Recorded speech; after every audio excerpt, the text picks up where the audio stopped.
The morning sun was already beating down on Fort Bragg when the bus rolled through the iron gates. The vehicle was unremarkable, just a government transport with dust clinging stubbornly to its sides. But inside it carried a passenger who stood out from the rest. He was not in uniform, nor did he belong to the young recruits who had been dropped off earlier that week. His hair was silver now, cropped close to his scalp, and his skin carried the weathered tone of a man who had spent decades under harsh suns and unforgiving winds. His shoulders were slightly stooped, but even in that weariness, there was a presence about him, something quiet and self-assured, like a soldier who had nothing left to prove. The driver pulled to a stop near the barracks, and the man stepped down slowly, gripping the railing with a steady hand. He wore simple jeans and a faded jacket, the kind a man kept for years, not because it was fashionable, but because it had carried him through enough moments that discarding it would feel like betrayal. Slung across his shoulder was a canvas duffel bag. It was patched in several places, stitched with a clumsy hand, and one corner bore a burn mark that spoke of a memory best left unspoken. No one announced his arrival. There was no ceremony, no brass band, no commanding officer waiting to greet him. To the Delta Force soldiers nearby, he looked like any other aging veteran who wandered back onto base to relive old memories. A few of them exchanged amused glances. They were young, strong, and confident in the steel of their own bodies. To them, this man looked like the past, like something faded, worn down, and irrelevant. The veteran walked slowly across the gravel lot, the crunch beneath his boots sharp against the silence. His eyes scanned the compound, taking in the familiar lines of the buildings, the training yards, and the vehicles lined neatly in rows. It had changed in some ways since he had last set foot here, but the bones of the place were the same. He could still trace the echoes of old memories, the shouts of his brothers in arms during drills, the adrenaline-pumping roar of helicopters lifting into the night sky, and the hushed prayers before missions that had no guarantee of return. He stopped near the training field, where a group of soldiers were gathered. They were younger by decades, their muscles taut, their uniforms crisp. They spoke in loud, confident tones, bragging about the morning's exercises and the weight they had lifted in the gym. The veteran didn't interrupt them. He simply set his duffel down on the bench and sat, stretching his stiff legs with a sigh. A few of the younger soldiers gave him side glances. They weren't hostile, not yet, but their curiosity carried a sharp edge. To them, he was a mystery and outsider on their ground. One soldier, barely past his mid-20s, leaned toward his friend and muttered something under his breath, earning a laugh. Another shook his head, smirking as though the mere presence of the old man was a joke. The veteran noticed, but said nothing. Silence had been his companion for years, and he had learned that words often revealed more weakness than strength. He simply sat, watching the training unfold before him, his eyes following the drills with a critical awareness that no one recognized. Each movement, each shouted order, each hesitation told him something about the men before him. He could see where one soldier's grip faltered on his weapon, where another's stance betrayed nerves, where a third moved with a precision that spoke of natural instinct. To the untrained eye, the drills looked flawless. To him, they were riddled with lessons yet to be learned. The sun climbed higher, and sweat glistened on the recruits' necks. The veteran shrugged off his jacket, folding it carefully beside his bag. As the fabric slipped from his arm, a mark became visible, a faded tattoo, inked into skin that had long since lost its youthful elasticity. The lines were rough, the colors dulled with age. It wasn't one of the sharp, intricate designs soldiers wore now. It was old school, the kind of tattoo done with primitive needles in foreign barracks during nights when survival was celebrated more than artistry. A ripple of laughter passed among the younger men. One snickered openly, pointing with his chin toward the ink. Another whispered something about Grandpa's prison tattoo. A third chuckled, so loudly it caught the attention of half the field. The veteran didn't flinch. His eyes remained on the training, as if the laughter were nothing more than the wind passing over the field. Inside, though, a memory stirred. That tattoo wasn't a decoration. It was a scar disguised as ink, a symbol burned into him during a mission that had nearly taken everything. It was a reminder of the men who had stood beside him that night, men who never made it home. Every line of it carried weight, though none of the soldiers before him understood. Not yet. One soldier, bolder than the rest, stepped closer. He was tall, his uniform fitting him with precision, and he carried himself with the swagger of someone who believed he had already earned his place in history. He nodded toward the tattoo, smirking. "What's that supposed to be, old man? Some kind of biker club?" A few others chuckled, emboldened by the comment. The veteran finally turned his eyes toward them. His gaze was steady, not angry, not defensive, just calm, like still water that could turn violent when disturbed. For a moment, the laughter faltered under that stare.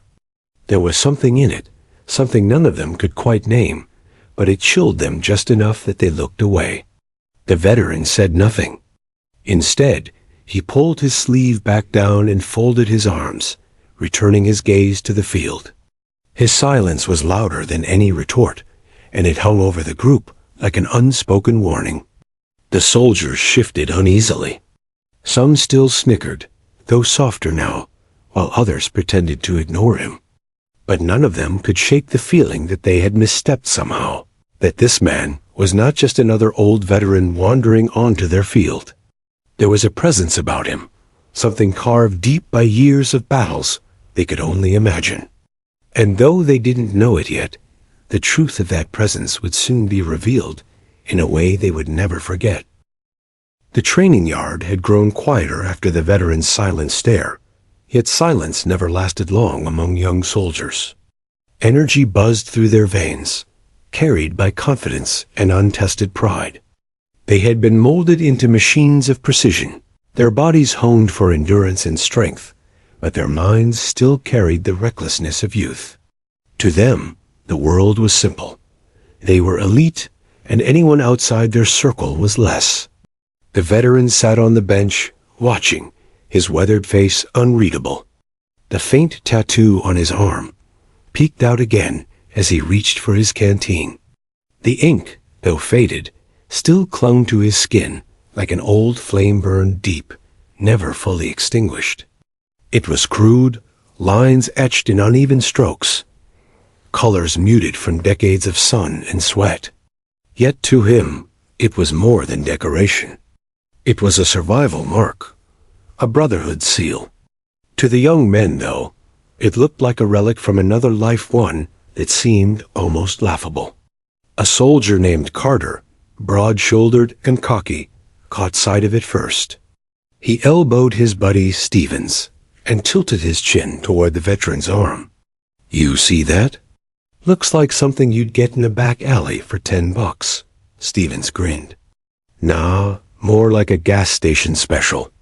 My kid cousins got better ink." Their laughter drew the attention of others nearby. Soon, whispers and snickers rippled across the group. The tattoo became the centerpiece of their amusement. They joked about its crooked lines, its faded look, even its placement. Some muttered remarks about old-timer wannabes and washed-up war stories. The noise grew, low at first, then louder, like a campfire catching with dry kindling. The veteran heard every word. His hearing wasn't what it once had been, dulled by years of gunfire and explosions. But mockery carried differently.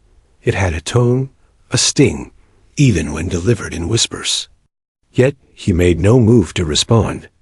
His gaze stayed fixed on the field, calm, almost distant, though the set of his jaw tightened ever so slightly. His silence, however, was not a shield of ignorance.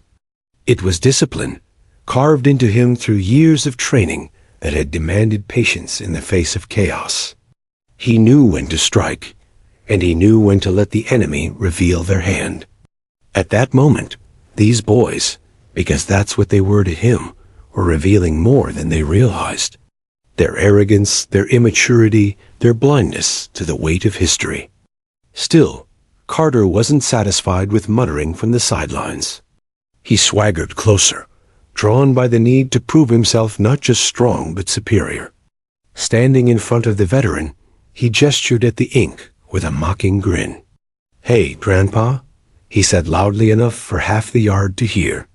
"That's supposed to be a snake or a squiggle? Can't tell if it's a tattoo or a toddler's doodle." Laughter broke out again, this time harsher, bolder. Even a few soldiers who had stayed quiet before couldn't resist chuckling at Carter's words. The mockery had crossed from whispers to open ridicule, and the veteran was now its unwilling centerpiece. He looked up at Carter, meeting his eyes. There was no anger in his expression, no defensiveness, no spark of shame. Instead, there was something else, something colder. It was a gaze that seemed to cut through the young man, stripping away his bravado and exposing the child still hidden beneath the uniform. Carter's grin faltered for a fraction of a second, but pride kept him standing tall. "You got that in prison?" Another soldier called out, emboldened by Carter's bravado. "Or a bar fight," someone else added. "Bet he doesn't even remember what it means." The yard filled with snickers, shoulders shaking, voices rising. It was mockery in chorus, the kind that made the young feel powerful when united against a single weaker target. But the truth, though none of them realized, it was that they weren't laughing at weakness. They were laughing at something they couldn't yet understand, something forged in a crucible harsher than anything their drills had prepared them for. The veteran let the noise wash over him. His mind drifted not to the present, but to the past, to the night when that tattoo had first been inked. He could almost smell the acrid smoke, hear the distant thud of mortar, feel the adrenaline coursing through his veins. He remembered the faces of the men beside him, their laughter cutting through fear, as a makeshift needle pierced his skin in the corner of a half-destroyed safe-house. That ink had been more than a mark. It had been a promise, a vow of brotherhood, carved in the middle of hell. And most of those brothers never made it back. The laughter in the present snapped him from the memory. He blinked, focusing once more on the young soldiers before him. They saw only faded ink. They couldn't see the ghosts behind it, the weight it carried, the sacrifices it represented. He didn't blame them for not knowing. They were too young, too untested. Still, their laughter echoed like disrespect, even if born from ignorance. One soldier, Morales, watched the scene with unease. He hadn't laughed, hadn't joined in. Something about the old man's calm unnerved him. Morales had grown up around veterans, men who carried invisible burdens in their eyes. He knew that silence was rarely weakness. More often, it was the mark of someone who had lived through things words could never capture. "Maybe you guys should cool it," Morales muttered to Carter, but his warning was brushed aside. Carter snorted. "What?" "He's not saying anything. If he's gonna sit here on our field, looking like a relic, he'd better take a joke." The veteran finally spoke, his voice gravelly but steady. "You think it's a joke?" The words were simple, but they cut through the laughter like a blade. The yard grew quieter, the soldiers caught off guard by the sudden sound of his voice. He didn't raise it, didn't try to command attention. Yet somehow, every ear tuned in. "You see faded ink," he continued, his tone calm, measured. "You don't see the nights it represents. You don't hear the men who bled for it. You don't smell the smoke or feel the ground shake beneath your boots. To you, it's just lines on old skin. To me, it's names I'll never stop carrying." A hush fell over the group. Some shuffled uncomfortably, glancing at one another. Carter opened his mouth as if to respond, but no words came. For the first time, his swagger failed him. The veteran leaned back, pulling his sleeve down again. He didn't need to say more. The silence that followed was heavier than any reprimand. The soldiers stood caught between shame and defiance, unsure whether to laugh again or let the moment pass. And just as the tension reached its breaking point, the sound of boots striking pavement echoed across the yard. A commanding presence approached, the kind that shifted the air and made every soldier instinctively stand straighter. Heads turned, voices stilled, and the laughter that had filled the yard moments ago evaporated into uneasy quiet. The general had arrived. The general's boots struck the pavement with crisp authority, but his presence had not yet reached the group of soldiers.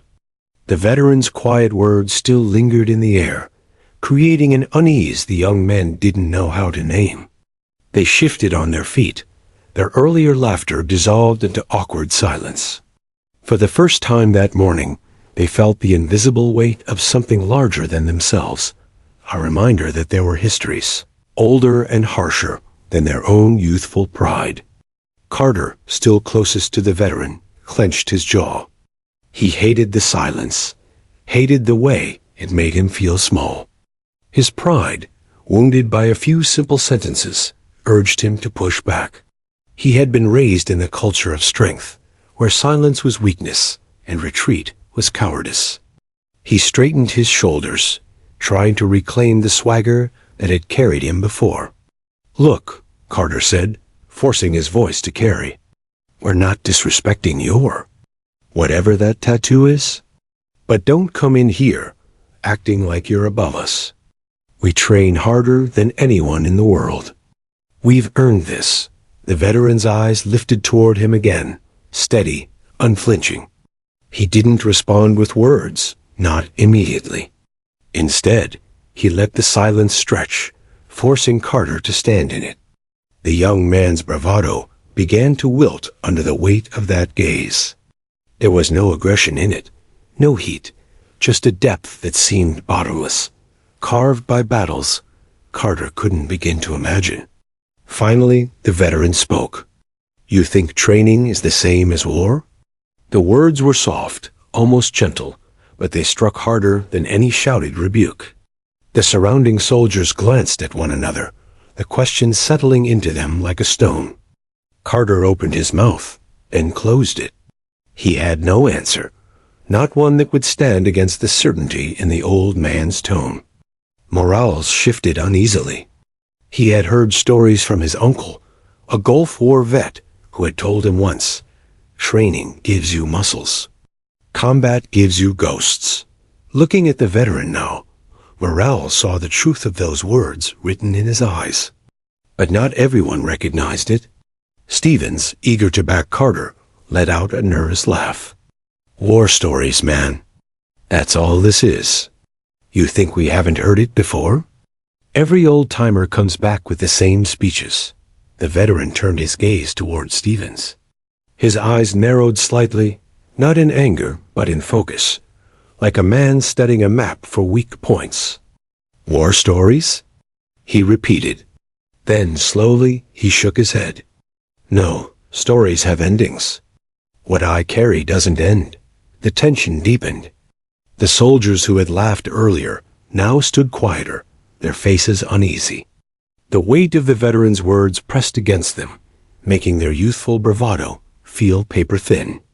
They had mocked a tattoo, but in doing so, they had mocked something far heavier, something they didn't yet understand.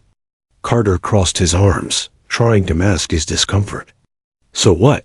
You want us to bow down because you've got a faded mark on your arm?" The veteran studied him for a long moment. Then he leaned forward, resting his elbows on his knees. "I don't want you to bow," he said simply. "I want you to learn respect, not for me, but for what came before you. The ground you walk on was paid for by men you'll never know. Some of them wore this mark. Some of them didn't live long enough to grow old and have their ink fade." The words landed with the force of truth. Even those who resisted felt it. Morales lowered his eyes, shame prickling his chest. A few others shifted uncomfortably, their bravado faltering. Carter, though, stood rigid, his pride refusing to bend. "Respect is earned," Carter shot back. "Not demanded," the veteran nodded, almost approvingly. "You're right. It is. And the men who wore this earned it in blood." He paused, letting the words sink in. Then, with deliberate calm, he added, "You haven't yet." The remark cut deep. Carter's face flushed, and the soldiers around him stiffened. The statement wasn't an insult, but it struck harder than any. It reminded them that despite their grueling training, despite their titles, they were untested. Their pride was built on preparation, not experience. They had yet to step into the crucible that forged soldiers into something more. The silence that followed was thick, suffocating. No one laughed now. No one dared. The veteran leaned back, his expression unreadable, as if the conversation had cost him nothing. But inside, his chest ached with memory. He hadn't wanted to speak of the past, hadn't wanted to drag ghosts into daylight, but the laughter had demanded it. He could almost see their faces again, the brothers who had stood beside him when that tattoo was carved into his skin. He remembered their laughter, rough and raw, trying to chase away the fear that hung heavy in the air. He remembered their courage, their sacrifices, their final breaths. He remembered the silence after the battle, the emptiness of survival. Those memories lived in his bones, in his ink, in every scar that lined his body. The young men before him couldn't know. Not yet, but one day some of them would. If they lived long enough, they would carry ghosts too. And perhaps then they would understand. The sound of boots grew louder, closer. The general was nearly upon them now. The soldiers straightened instinctively, the shift in their posture betraying their nerves. The veteran remained seated, calm as ever, his eyes still resting on the group. The tension between them was palpable, a storm waiting to break. They had mocked, he had answered, and now silence stretched like a drawn bow. None of them knew what would come next, but all of them felt it, the sense that something important was about to unfold, something that would mark this day in their memory forever. And as the shadow of the general stretched across the yard, the weight of respect earned, demanded, and understood hung thick in the air. The rhythm of polished boots striking pavement silenced the yard more effectively than any shouted order. Every Delta recruit on the field straightened instinctively, their shoulders snapping back, eyes forward. Discipline was reflex, and the approach of high command demanded it. Yet beneath that rigid posture, unease still clung to the air, the residue of laughter that had turned to shame, of pride that had been punctured by an old man's quiet words. The general's presence seemed to arrive before he did. His shadow stretched across the gravel, long and sharp, falling over the group like a banner. Then he came into view. He was tall, his frame broad, though no longer young, the silver in his hair glinting beneath the midday sun. His uniform was immaculate, ribbons gleaming, stars set upon his shoulders, like a crown of authority earned through decades of service. Conversations halted. Chests tightened. Soldiers who had been loud with mockery now stood mute, their laughter buried beneath the weight of rank. The general's gaze swept across them, sharp as steel, and the air seemed to thin beneath it. He had no need to raise his voice. Respect followed him like a shadow. Among the group, Carter and Stevens shifted nervously, their earlier bravado dissolving. Morale stood rigid, heart hammering, praying the general hadn't overheard their foolishness. The veteran, however, remained seated on the bench, his posture unchanged, his expression calm. He alone seemed untouched by the sudden storm of authority. The general's eyes landed on him, and for a moment the air shifted. Recognition sparked subtle, but unmistakable. It wasn't the blank appraisal of a superior scanning his soldiers. It was the searching gaze of a man finding a familiar face in a crowd. The general slowed, his boots crunching softly on the gravel as he stepped closer. The recruits noticed. Confusion flickered across their faces. Why was the general looking at the old man with something more than curiosity, with something like respect? When he reached the bench, the general stopped. His eyes softened, and a smile ghosted across his lips. "I'll be damned," he said quietly, but loud enough for those nearest to hear. "Didn't think I'd see you here again." The veteran lifted his gaze, a small nod acknowledging the greeting. "It's been a long time, sir." The recruits froze. Sir. The word carried weight, spoken not as a stranger addressing a decorated officer, but as one soldier to another equals, separated by time and circumstance, but bound by something deeper. The general chuckled, the sound warm but tinged with nostalgia. "Too long. You look the same, though maybe a little more silver around the edges." The veteran allowed the faintest smile. "And you look like you traded your rucksack for stars." A ripple of astonishment passed through the young soldiers. None of them had seen the general smile before, not like this. They had seen him command, seen him drill, seen him cut down mistakes with words sharp enough to draw blood. But this was different. This was personal. Carter's stomach dropped. The laughter, the mockery, the arrogance, it all twisted into a knot of dread. Whoever this old man was, he wasn't just some washed-up veteran wandering onto their field. He was someone the general knew, someone the general respected. The general glanced at the group, his expression shifting, eyes narrowing, as though he could sense the tension in the air. He turned back to the veteran, lowering his voice slightly. "They don't know, do they?" The veteran shook his head. "They're young. They'll learn." The words were simple, but they cut through the silence like a blade. The recruits shifted, uncomfortable under the invisible weight of truths they didn't yet understand. Then, with deliberate calm, the general unbuttoned his sleeve. The soldiers watched, puzzled. They had seen him in full dress before, seen the medals that marked his career, but never had they seen him reveal anything beneath the surface. His fingers worked with unhurried precision, rolling the fabric back to his elbow. And there it was. The same tattoo. The lines were faded, the ink worn by decades, but it was unmistakable. The exact same crude mark that had drawn their laughter now adorned the arm of the man they revered most. The general wore it without shame, without hesitation. Gasps rippled through the recruits. Carter's face drained of color. Stevens swallowed hard, his earlier jokes ringing in his head like shameful echoes. Morale stared in stunned silence, his suspicions confirmed in a way he hadn't expected.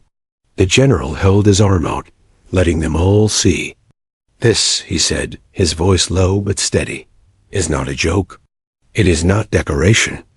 It is a memory, a bond, a mark earned where few dared to stand. We took it not because it was pretty, but because it was permanent, because it reminded us that some things never fade, even if the ink does." He turned his gaze to the veteran, nodding slightly. "We were there together. We carried it together. And when I look at it, I don't see faded lines. I see names, faces, brothers." The recruits stood frozen, their earlier laughter now transformed into something sharp and bitter. Shame burned in their chests. They had mocked what they didn't understand, ridiculed a symbol they couldn't yet appreciate. The veteran remained quiet, his eyes meeting the general's. In that moment, no words were needed between them. Their silence spoke louder than anything, the silence of men who had lived, survived, and carried ghosts together. The general let his sleeve fall back into place. His gaze swept across the group once more, hard and unyielding. "Respect is not optional," he said. "It's the foundation of this uniform, the bond that holds us together. You don't laugh at what you don't understand. You listen. You learn. And maybe, if you're lucky, you earn the right to carry the same weight one day." No one moved. No one spoke. The only sound was the faint rustle of the wind against the training field. The recruits stood chastised, their pride shattered, their arrogance tempered by revelation. The general placed a hand briefly on the veteran's shoulder, a gesture of camaraderie that spoke volumes. Then he turned back to the group. Dismissed, the soldiers scattered, but their minds remained bound to the moment. The laughter that had once filled the yard was gone, replaced by silence heavy with humility. For Carter, Stevens, Morales, and the others, the day would be etched into memory forever, not because of drills or training, but because they had witnessed a truth they could never unsee. And for the veteran, the lesson was not in their shame, but in their silence. It was proof that some things, no matter how faded, still carried weight. The recruits didn't scatter far after dismissal. Most lingered at the edge of the training yard, their boots rooted as if unwilling to carry them away from what they had just witnessed. They pretended to stretch, to adjust gear, to sip from canteens, but the truth was plain. They couldn't shake the sight of the general's sleeve rolled high, revealing the same crude tattoo that moments earlier had been the butt of their jokes. It clung to their minds like smoke, after gunfire thick, inescapable, impossible to wash away. The veteran hadn't moved from the bench. He sat as he had before, calm, reserved, his hands folded loosely in his lap. His stillness was its own kind of authority. He didn't bask in vindication. He didn't gloat or cast smug glances at the men who had laughed at him. He simply existed, and that was enough. The general, on the other hand, had remained beside him, his presence like a shield. His eyes scanned the group of recruits still hovering nearby. He saw the shame etched into their faces, the nervous energy in their fidgeting, the weight of realization pressing on them. He broke the silence first. "You all know me," the general said, his voice calm but edged with command. "You've trained under me, been corrected by me, and some of you may even curse my name when I push you harder than you thought possible. But what you don't know is where I came from, or who I stood beside before I wore these stars." He gestured toward the veteran. The soldiers' eyes followed, some reluctantly, some with newfound respect. "This man," the general continued, "was my brother long before any of you took your first oath. When you laughed at him, you laughed at me. More than that, you laughed at every man who stood with us in places you will only read about in dusty reports." The recruits stiffened. Their shame deepened, the weight of guilt pressing harder against their chests. Carter swallowed, his throat dry, his earlier bravado rotting in the pit of his stomach. The veteran shifted slightly, finally breaking his stillness. His voice was quiet, but it carried. "They don't know, General. They couldn't. They're too young." The general nodded. "That's true. But they should know enough to hold their tongues until they do." His gaze swept over them, stern but not cruel. "Mockery is easy. Respect is harder. And one day, you'll find respect is the only thing that will hold you together when the world tries to tear you apart." He turned back to the veteran, and the hardness in his eyes softened. "It's good to see you again, old friend." The recruits blinked. Old friend. The word sounded strange, almost surreal. To hear the general who towered over them in reputation, who embodied discipline and untouchable authority, speak with such warmth to the quiet, silver-haired veteran was like seeing two worlds collide. The veteran gave a small smile, one corner of his mouth twitching upward. "Didn't expect you'd still recognize me." The general chuckled, low and genuine. "I'd recognize you anywhere. Too many nights depending on you to watch my back. Too many mornings wondering if we'd see another sunrise." His tone grew heavier, memories threading through his voice. "And too many brothers we left behind for me to forget the ones who made it home." The recruits stood frozen, listening. They weren't supposed to be there, not really. They had been dismissed. But none dared leave. None wanted to miss what felt like a moment too important, too raw, to ignore. Morales's chest tightened. He thought of his uncle again, of the stories half-told over late-night beers. He realized now why his uncle never laughed at scars, never mocked old tattoos. They weren't marks of decoration. They were living gravestones. The general clapped a hand on the veteran's shoulder. You carried us through more than once. I wouldn't be standing here without you. The veteran shook his head. We all carried each other. And some carried more than their share. His eyes darkened briefly, the ghosts flickering behind them. They deserve the credit more than I do. The general's jaw tightened, and he gave a short nod. You're right. They do. A silence fell between them, but it wasn't uncomfortable. It was heavy, yes, laden with memories, with unspoken names, with the weight of lives lost, but it was also the silence of understanding. The kind of silence only shared by men who had survived together. Carter felt like the ground beneath him was shifting. He wanted to look away, but he couldn't.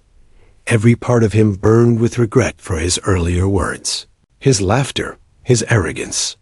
He opened his mouth once, twice, but no apology seemed strong enough to bridge the chasm between ignorance and understanding. Finally, the general looked back at the recruits. His eyes lingered on Carter and Stevens, sharp as a blade. You thought you were laughing at an old man, but you were laughing at a piece of history you'll never live up to unless you grow past yourselves. Carter's face burned crimson. Stevens lowered his head, unable to meet the general's gaze. The general didn't linger on their shame. Instead, he addressed them all. One day, some of you may find yourselves in places where hope feels thin and death is close. And if you're lucky enough to walk away from it, maybe you'll understand what this tattoo means.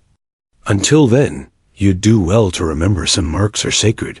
The recruits nodded, their movements stiff, subdued. The lesson had been seared into them, one they would never forget. The veteran remained silent through it all. He didn't need to add anything. His presence alone, the respect shown by the general, was more powerful than any words. Yet deep inside, he felt a flicker of something he hadn't expected to feel: relief. Relief that the memory of his brothers still mattered, that their legacy had not been completely lost to time. The general squeezed his shoulder one last time before letting go. Stay a while, he said softly. These boys could use a living reminder of what came before. The veteran nodded. If you think it'll help, the general smiled faintly. I know it will. And with that, recognition was complete. Not just the recognition between two old warriors, bound by blood and memory, but the recognition dawning in the eyes of the recruits, who now understood that the man they had mocked carried a weight they could not yet fathom. It was a recognition that would follow them long after the tattoo faded from their sight. The recruits thought they had seen enough. The general's words had already pierced their pride, stripping away the armor of arrogance they wore so easily.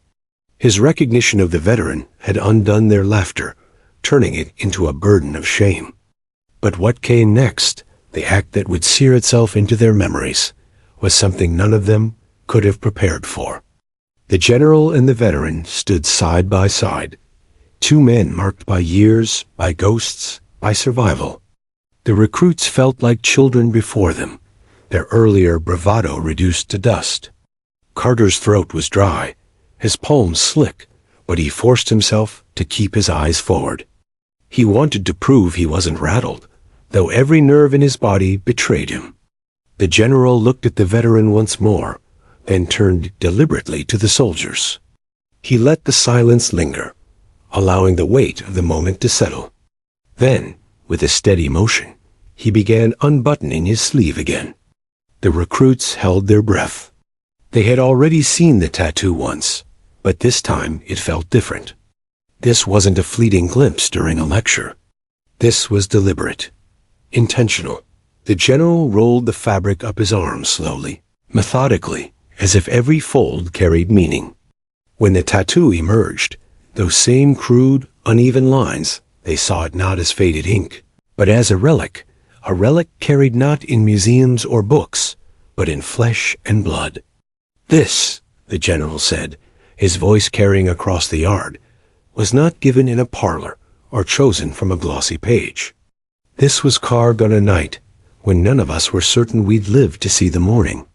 It wasn't about style. It wasn't about fashion.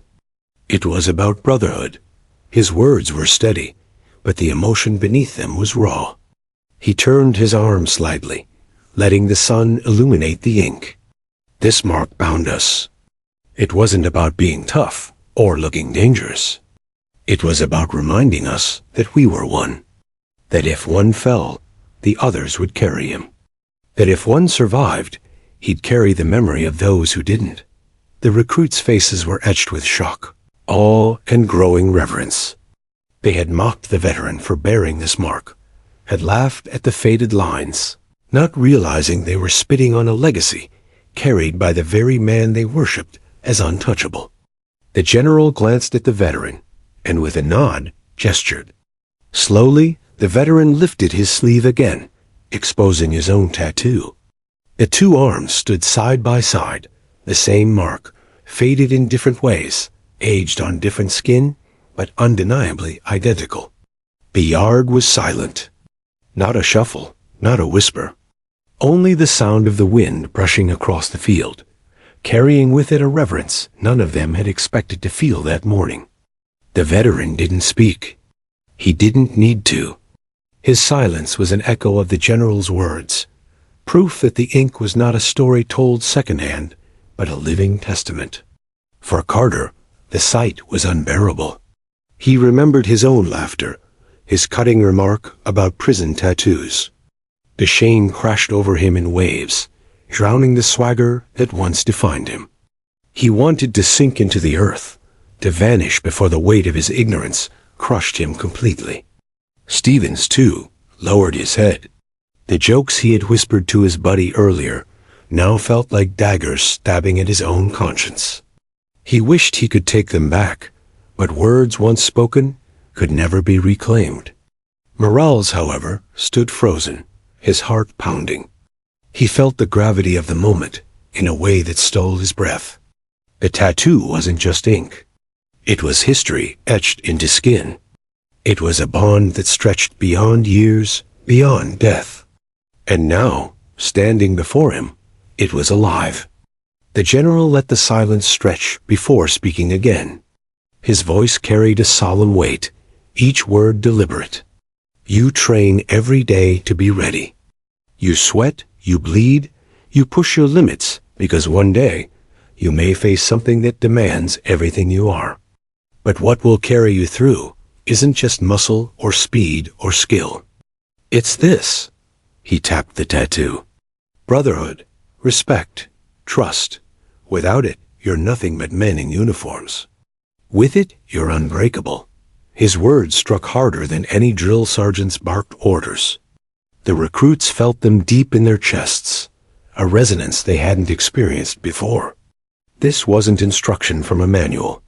This was truth, forged in blood and loss. The general lowered his arm, but the image of the tattoo burned in their minds. When you mocked him, he said, nodding toward the veteran, you mocked me. You mocked every man who didn't come back. You mocked the bond that keeps you alive when everything else falls apart. The recruits stood stiff, their shame so heavy it bent their pride. None dared to look at the veteran now. None could. The veteran, though, showed no anger. His expression remained calm, even compassionate. He understood. They were young, rash, untested. He had been young once too, though the years had buried that version of himself beneath scars and memory. He didn't hold their laughter against them. He only hoped they had learned. The general placed his sleeve back into place, buttoning it slowly. Then he looked over the group one final time. Remember this moment, not because you are shamed, but because you were given a chance to see what respect looks like. Carry it forward. Earn your own marks in whatever way they come. And when you do, honor them, The words closed the moment like a seal pressed into wax. The recruits nodded, some stiffly, some with heads bowed. The lesson had been delivered, etched into them more permanently than any ink. The veteran met the general's eyes, and for the briefest second, the corners of his mouth lifted. It wasn't pride, not exactly. It was relief at the bond they had carried, once hidden in silence and faded tattoos, had been shown to the next generation. Side by side, the two men stood as living proof that some marks, though scorned by the ignorant, carry stories deeper than laughter can reach. And the recruits, for the first time in their young lives, felt what it truly meant to be in the presence of warriors. The recruits still hadn't moved. They were supposed to have been dismissed long ago, yet none dared step away. It wasn't just the general's presence keeping them rooted. It was the gravity of what they had witnessed, the revelation of the tattoos, the bond shared between the two men. Something had shifted in the yard, in the air itself, and they felt it pressing down on their young shoulders. The general seemed to sense their paralysis. He clasped his hands behind his back and began to pace slowly before them. His boots crunched against the gravel, steady and deliberate. Every eye followed him. "When you laughed," he began, his voice low but sharp, "you thought you were mocking a relic. You thought you were mocking time, mocking age, mocking the fading of skin and ink. What you didn't realize is that you were mocking a legacy written in blood."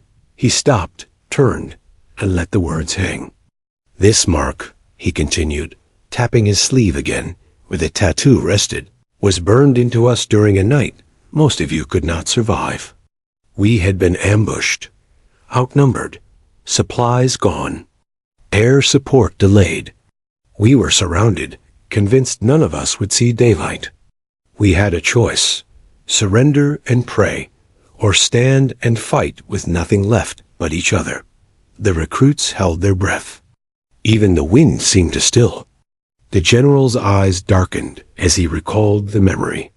"That night, we swore a pact. Not because we thought it would save us, but because it reminded us that we were not alone. A medic among us had a crude needle, some ink scavenged from God knows where. In a ruined shack, with gunfire rattling the walls, we marked ourselves. Not as a symbol of bravado, but as a promise. No one would be forgotten. If one lived, the others would live through him." His voice grew softer, almost reverent. Every man who wore this tattoo carried more than just his own weight. He carried the stories of brothers who would never go home. He carried the memory of faces that faded into the mud, into the smoke, into the silence after the last shot was fired. The recruits shifted uncomfortably. Shame pressed harder against their ribs. They had seen tattoos before, plenty of them. On bikers, on athletes, on fellow recruits. But never had they considered ink to be anything more than decoration, style, or vanity. To hear it spoken of as a covenant forged in near death left them shaken. The veteran finally spoke, his voice raspy but steady. "That night, half of us didn't make it. Those who did, we walked out marked, not by choice, but by survival. And every year since, when I look at this tattoo, I don't see lines or shapes. I see their faces." He paused, his gaze sweeping across the recruits. "So when you laughed, you weren't laughing at me. You were laughing at them." His words struck like a hammer. Carter's knees nearly buckled. He clenched his fists at his sides, fighting the urge to apologize then and there, but the weight of guilt left him frozen. Stevens felt his stomach twist, the sound of his earlier chuckles replaying in his mind like a cruel echo. Morale stared hard at the veteran, his chest tightening with something he couldn't quite name respect, sorrow, awe. The general resumed pacing, his voice rising with quiet intensity. "You think respect is about saluting the rank, or following the order. That's part of it, yes. But true respect? It's about recognizing sacrifice, even when you don't understand it. It's about honoring those who carried burdens you'll never see. It's about knowing that one day you might be asked to carry those burdens yourself. He stopped and faced them again, his stare sharp enough to cut steel. If you cannot respect the men who walked before you, then you have no business wearing this uniform. The words sank into the recruits like stones dropped into deep water. None dared to argue. None dared to look away. For the first time since they had arrived, they understood what the uniform demanded beyond drills and discipline. The veteran leaned back slightly, his eyes softening. We don't expect you to understand it all today. You're still young. But never forget every step you take in these boots was paved by someone else's blood. You may not see it, but it's there, beneath the ground you walk on. Morale swallowed hard, the words hitting him with a force he hadn't expected. He thought of his uncle again, of the silences that followed his stories. Suddenly, he understood why the older man had never laughed about his scars, never spoke lightly of his past. It wasn't pride that kept him quiet. It was reverence. The general's tone softened, though it lost none of its strength. One day, you may face a night like the one we faced. And when you do, you won't be thinking about how fast you can run or how much you can lift. You'll be thinking about whether the man beside you will stay when everything falls apart. That's what respect builds. Trust, brotherhood, survival. He gestured toward the veteran. This man is living proof of that bond. He doesn't need your admiration. He doesn't need your apologies. But he deserves your respect. And if you can't give that, you've already failed before your first mission. The silence that followed was different this time. It wasn't the silence of shame, though that still lingered. It was the silence of realization, of young men finally grasping a truth far larger than themselves. Carter finally broke. His voice was strained, trembling but honest. General, sir, I was wrong. I didn't know. The general's gaze settled on him. For a moment, Carter thought he'd be torn apart, but instead the general gave a short nod. No, you didn't, but now you do. And what you do with that knowledge is what matters. Stevens raised his eyes, his voice barely above a whisper. It won't happen again, sir. The general studied them both, then looked at the rest. It better not. Because out there, he gestured beyond the yard, toward the horizon where training grounds blurred into wilderness. Out there, one moment of disrespect can cost lives. And you won't always be lucky enough to have time to learn from it. The recruits nodded in unison, their faces grave. The weight of the lesson was carved into them deeper than any drill could etch. The veteran exhaled softly, a hint of relief crossing his features. He hadn't come here seeking to teach. He hadn't expected to sit under the eyes of a new generation. But perhaps this was why he had come to remind them that respect wasn't just tradition. It was survival.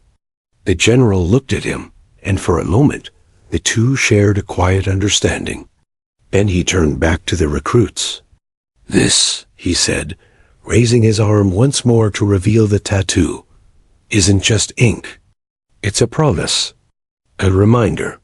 One day, you'll carry your own marks, scars, memories, losses. When you do, wear them with honor. Because those who came before you paid for the privilege. The recruits straightened, their eyes locked on the mark. This time, there was no laughter, no mockery. Only reverence. The lesson was complete. When the general lowered his sleeve, a tattoo no longer visible. It was as if the world itself had shifted back into motion. And yet, nothing felt the same. The recruits who had once chuckled behind cupped hands now stood stiff as stone, their faces drained of arrogance. A hush lingered across the yard, broken only by the rustle of wind and the distant sound of boots on gravel from another unit passing in the distance. The lesson was over, but the weight of it remained, heavy and immovable. The general gave the recruits a final sweeping look. His eyes lingered on each man, measuring, weighing. He said nothing. Words would have been too small now, too fragile to hold what had just been shared. Instead, he turned to the veteran and offered a nod, the kind of nod that carried more than 1,000 sentences. The veteran returned it, his features calm, his presence steady. He did not bask in vindication, nor did he savor the recruit's silence. He had not come for that. All he wanted was to know that the mark still meant something, even after years had worn it thin. The general placed a hand on his old friend's shoulder, the gesture one of respect, of acknowledgement, of brotherhood. The two men stood together, side by side, as if time itself had folded, bringing the battlefield of years past into the quiet yard of the present. For the recruits, the image was unforgettable. Carter stared at them, shame gnawing at his insides. The laughter he had once thought so harmless now seemed monstrous in his memory. He wanted to speak, to apologize, but the words died before reaching his lips. Anything he could say felt small against the enormity of what these men represented. Stevens felt the same. He glanced at Carter, saw the same storm in his eyes, and looked away quickly. The bond between them, once fueled by shared jokes and cocky confidence, suddenly felt childish. They had laughed together, yes, but in their laughter they had shown how unready they truly were. Morales, meanwhile, kept his gaze fixed on the veteran. He thought of his uncle again, of the silences between his words, of the scars that told stories without needing to be explained.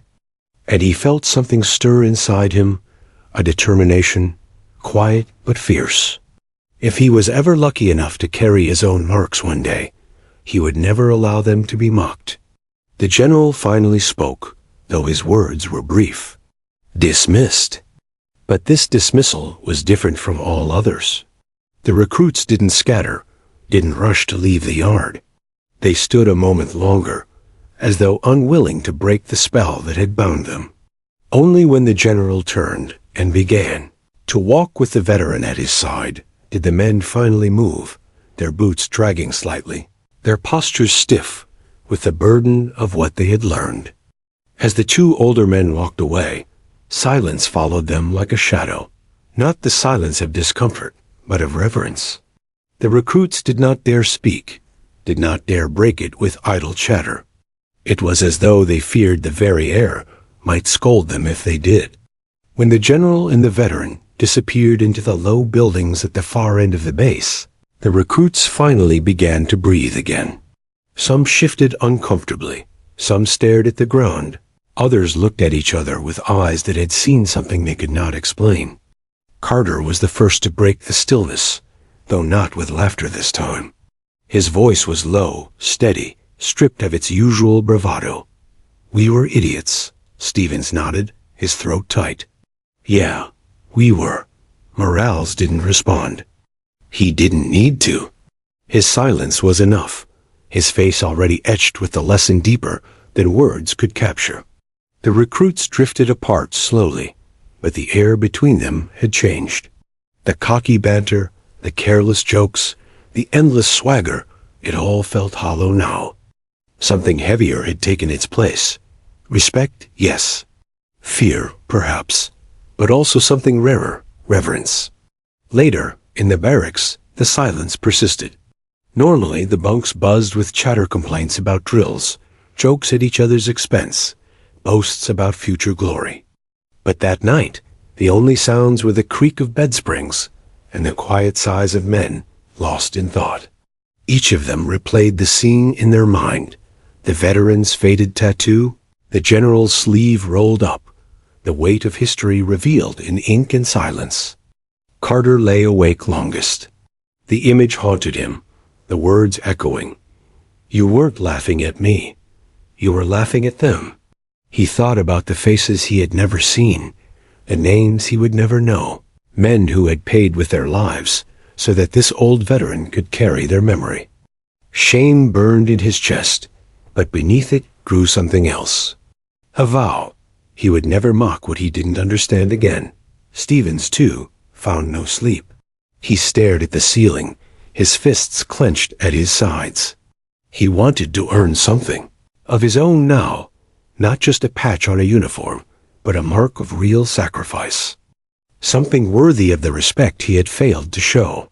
Morales, on the other hand, slept eventually, but his dreams were filled with his uncle's voice, with stories unfinished.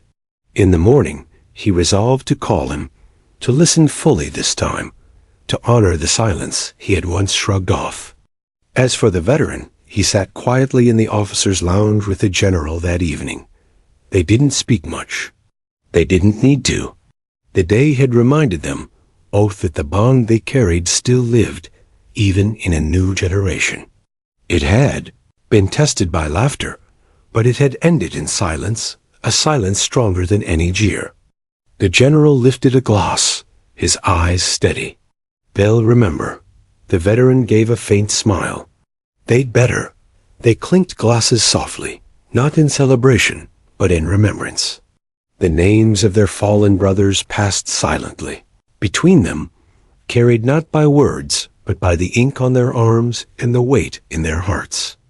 Back in the barracks, the recruits remained quiet long into the night.